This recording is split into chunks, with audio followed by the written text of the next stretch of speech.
Good evening again, IS501 class. For this video, I will be discussing my experiences with the Pentecostal church that I visited. For this church, I actually was a lot more local, and it was more recent.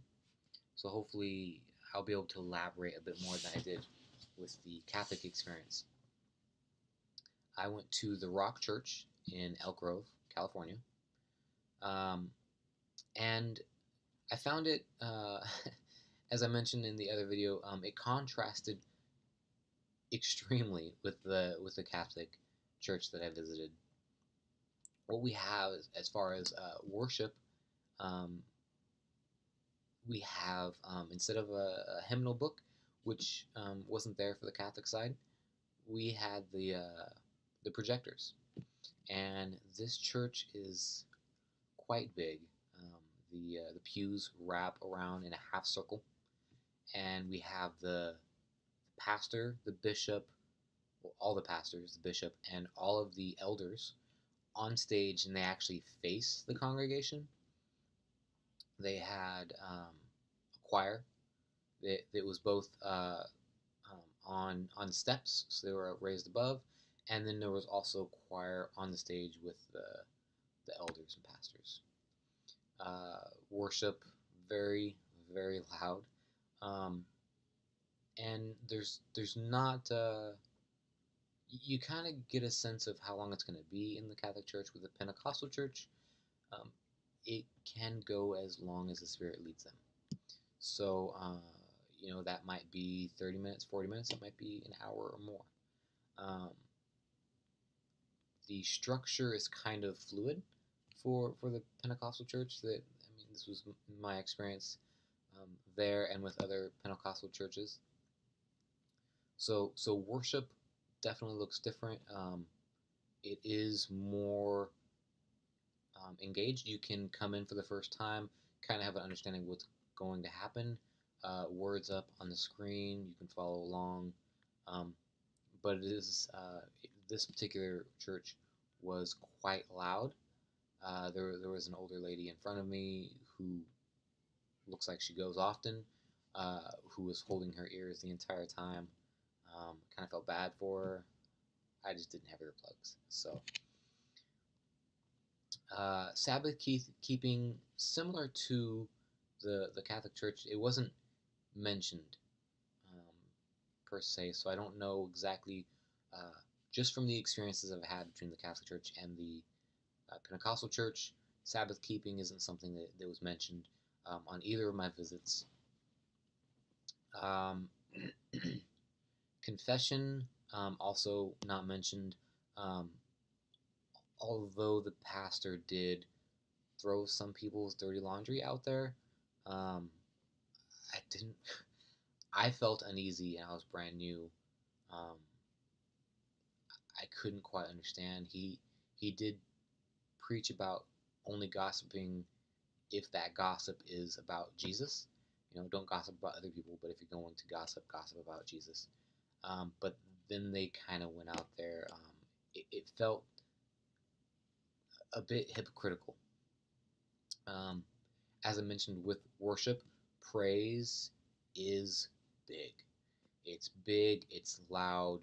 Um, you, if you don't know what to expect going in, it might be a bit shocking. The first time I ever went, did not know what I was getting myself into. It was a good thing that I had been going to a mega church where things were loud, or it might have scared me a bit. Um, Going alongside with that, uh, tongues, speaking in tongues during time of prayer. Um, the pastor had mentioned some family members who had passed away, and he asked that we would pray for those families, for their loved ones who they left behind. And when he prayed out loud in English for all of us to hear, he also asked the congregation to pray with him. And so everybody prayed out loud, and he was in English. Everybody else basically was speaking in tongues, praying in tongues. Um, and that's kind of the way it is. I don't have that gifting, so I just pray in English. Um, for me, it's not that big of a deal. I in writing went to Bethel a few times, so I've become understandable to it. Though the first time I ever encountered speaking in tongues, it did weird me out because no one explained it. I didn't know what was happening exactly, so I don't know if that's something that other Pentecostal churches do is explain, hey, we are a church that speaks in tongue. Expect times that congregants will pray or speak in angelic language. It might have helped me out and not freaked me out as much. Though the first time I ever experienced it was actually at the same church, and the bishop's wife gave a message, and half of it was in tongue, and I didn't understand. So we did not experience communion. I'm not exactly sure how that looks with the Pentecostal church. The gathering and sending, I don't know much about the sending other than the pastor did talk about go out in public, and if you're gonna, feel free to talk to people about Jesus, have conversations with one another about Jesus in public that people might hear. Um, you know, they have groups that rotate. You get invited. You can't come to certain groups unless you're invited. Um, and the purpose of that is so that you can get to know other people, I guess. Um, but that is another way in which they gather and then they are able to build relationships and send one another out. The reading and proclaiming of the word. As I mentioned with the Catholic side of the house, I am just trusting.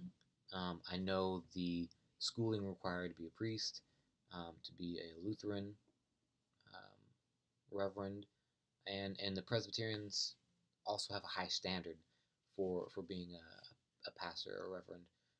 In those settings, with Protestant or with Pentecostal churches, I'm I'm weary. I find myself being hypercritical.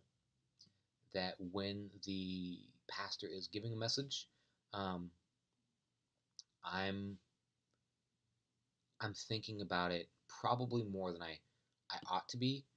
I try to be mindful of this. And actually, this particular time I took notes, and one of my notes was finding myself being very critical. Um, and I contrasted that to how I felt about the Catholic Church. Um, he he had a tendency to like he described a word. He said the word for glory, which also means heaviness or weightiness, um, which is kavad, uh, and he's not wrong, right? Glory would be like kavod, but then he used it to talk about the Greek, um, which I don't know the Greek. I know the Hebrew, and I know that that's the word. Glory definitely has ties to heaviness and weightiness, um, but using it to talk about the Greek later, um, I wasn't sure how to feel about that. I don't know the Greek, so I don't know. Maybe somebody can comment and let me know if it's the same for the Greek. Um, Another thing is he used the King James, and I know a lot of people that use the King James. I am unsure about using it to preach from. Um, Believe it or not, the Catholic mass that I went to, they didn't even read from the King James. That was a more contemporary version that's more understandable. Why I'm wary about the King James is some of the language isn't used today, so we find ourselves further disconnected from the original language. Um, I know many will use NIV, ESV, and I think there's a way to use whatever translation you're using to use it responsibly. Um, I love the King James for poetry, for Psalms, for Proverbs, but I don't use it for narratives, which he was using it for. Jumped a lot between Matthew and Luke to make his point, and I found that a lot of it was out of context, unfortunately. His message in and of itself wasn't a bad message. It was good, and I tried to gain as much as I could out of it. But being in seminary, it becomes exceedingly hard for me, at least until I can build up the trust to just hear a message and not be critical. Again, it might be more so with Pentecostal churches, but many Protestant churches where I don't know how much education you've had to be leading, I do the same. So it's not particularly against Pentecostal churches. Um, I just I want to make sure that everyone is getting as much as they can out of it, and that there's been enough prep work that there is real understanding. At one point, and this will be the last thing I have lots of notes, but um, the pastor said the Bible isn't about Judaism or Jewish history, and that it shouldn't be compared to the Quran, which he butchered when he said. He said like Quran, which might have just been his accent, but I thought to myself like, well, the Old Testament is the Hebrew Bible. Like, to say that it's not about Judaism is to say that Jesus wasn't a Jew. And so there were just, I mean, that was one of the first things he said, and so it made me question whatever came after. Not a liturgical year with Pentecostal church, and I know that many can just be totally different. So one thing I will give, I feel like I've been speaking very negatively. One thing I will speak highly of was they recognized when someone was new. Um, they are a very tight knit community. Seems like they like a Mormon church, kind of. The community is like super important to them, and they really care. Maybe that's why when they talk about backsliders and putting people's business out there like that, maybe that's why they do it, so that we can come along. They can come alongside them and bring them back. Perhaps that's a reason. But when I had gone once before, and it was over 5 years ago, um, and you know the ushers came up. Everyone sitting around me, anybody passing by me, they all came up to me, introduced themselves, and welcomed me. Then they actually share, whoever is the first time, they let the congregation know, and they say, hey, go sit by him, like welcome them, all this stuff. And though I had been there before, I didn't get acknowledged this time. I actually thought that was kind of a cool way of challenging your congregation to, hey, they're new, go sit by them, welcome them. And as simple as that might be, I think it's overlooked a lot. So, and it seems like that's an exercise, a habit that they do, coming alongside one another. They exemplified mourning with those who mourn, and I think there was a celebration, and they celebrate with those who celebrate, and I very much appreciate that. So, areas in which I would like more or different, and there are also areas in which I could see the necessity for in other churches. So that's all I have. If you have any questions, or you kind of want to talk about your experiences, maybe elaborate on some of the things I was seeing with Pentecostalism or charismatic churches, please do so. I would love to learn more so that I can have more understanding in this area. Thanks, guys. God bless.